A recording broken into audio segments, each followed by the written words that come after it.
Hello everybody, how are you today? Hope you've had a good day so far. Although maybe you've just had your breakfast, so maybe not very much has happened. Well, I'm very happy that part of your day today is going to be me reading you a story. And I'm happy to do that anytime, whether it's just after breakfast or just before bed, whenever. I love reading you stories. And today's story is called The Lion Inside. And because it's called The Lion Inside, I'm pretty sure it's got a lion in the story. But can we spot anybody else that might be in the story too? That's right. Right on the top of the lion's head, there's a little mouse. I think he might be in the story as well.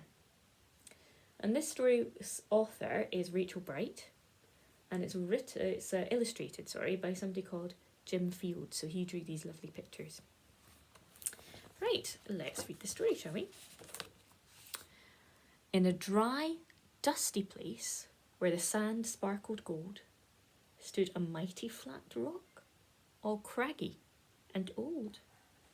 There it is, a huge big rock with a flat top. And under that rock, in a tiny full house, lived the littlest, quietest, meekest brown mouse.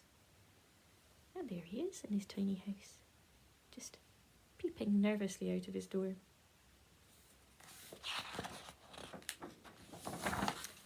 He was so very tiny, so incredibly small, that nobody noticed him, ever, at all.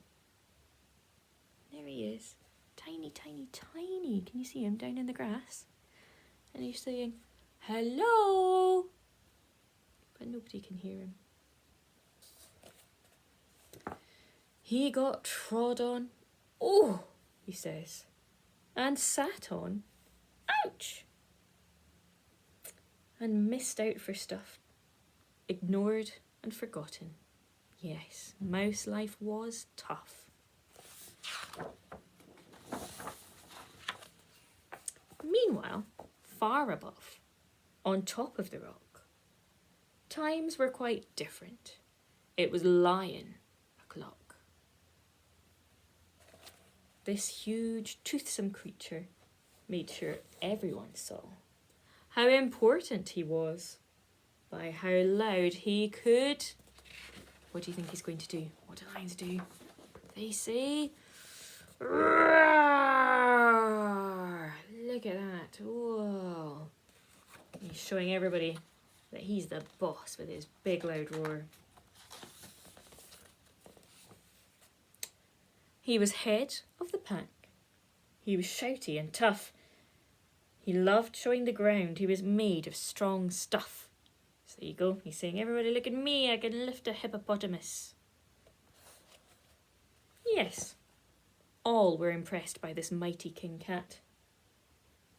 If only, thought Mouse, I could be more like that. And there he is watching.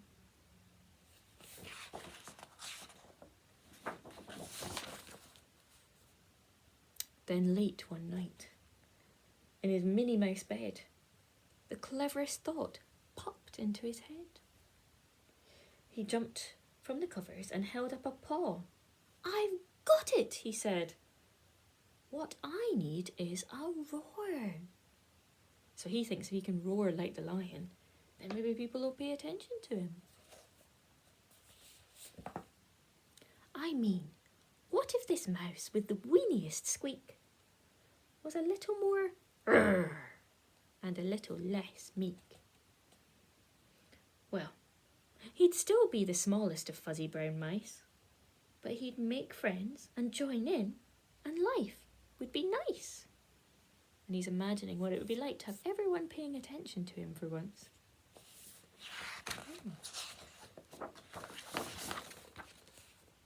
Yes, thought the mouse, I must find out how.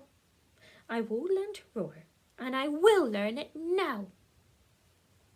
But, oh my gosh, there was only one beast who could teach him this thing, but he might make him a feast.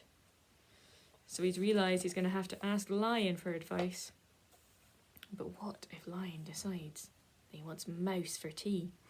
Scary biscuits. So he's looking out the window, looking at the moon, thinking about what to do. It was time to be strong. Take a chance after all. Forever was such a long time to feel small.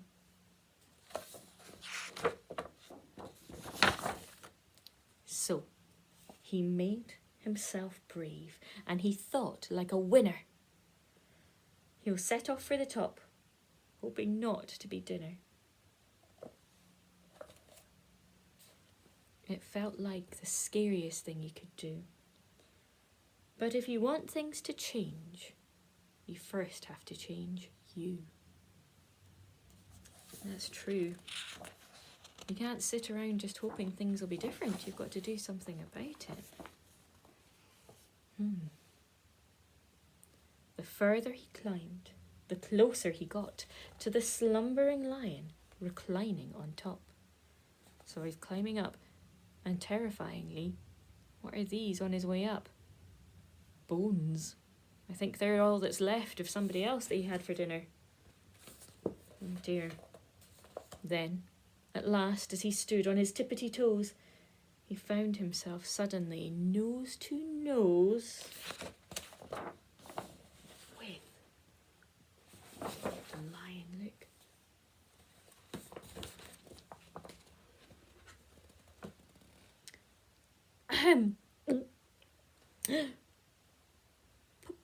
Pardon me.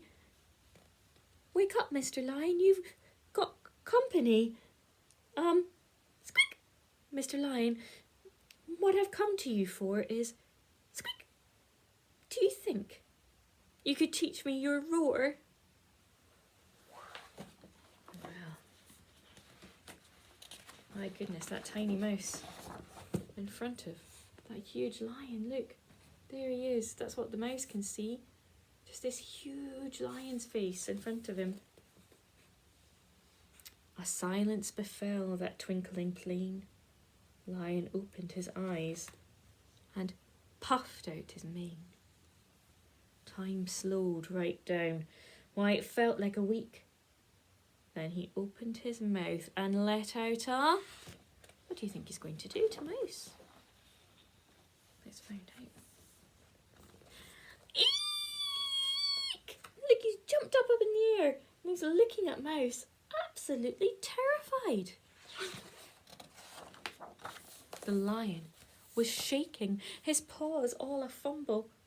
He was backing away with a scrambling tumble. Don't hurt me, he whimpered. Oh, please, be nice. Try to be nice. Oh, my goodness. This lion was frightened of mice. Didn't see that coming, did you? Don't worry, Mice peeped. I'm a friend, not a foe. Let's rock this together. We'll have fun, don't you know?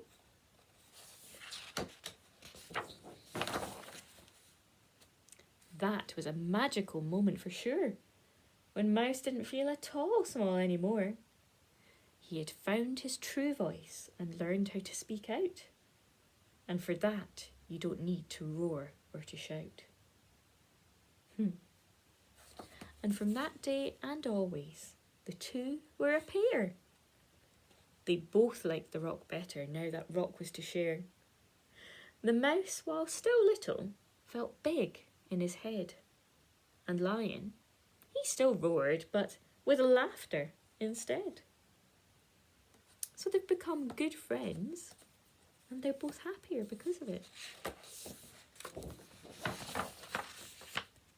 Yes, that day they both learned that no matter your size, we all have a mouse and a lion inside. There you go. You can see Mouse just sitting on Lion's ear there, looking at the sunset together. Best of friends. So I guess what that story is trying to say is, if if you are a bit worried about doing something and you want some help, you should just give it a try. You can maybe ask a grown-up, tell them what's worrying you, and if you try, you might be very surprised at what could happen. That little mouse didn't think anyone was going to ever listen to him or pay attention to him, and then he plucked up all his courage, tried something different, and it had a happy ending, didn't it? Well, there we go. I will see you next time, and enjoy the rest of your day. Bye bye.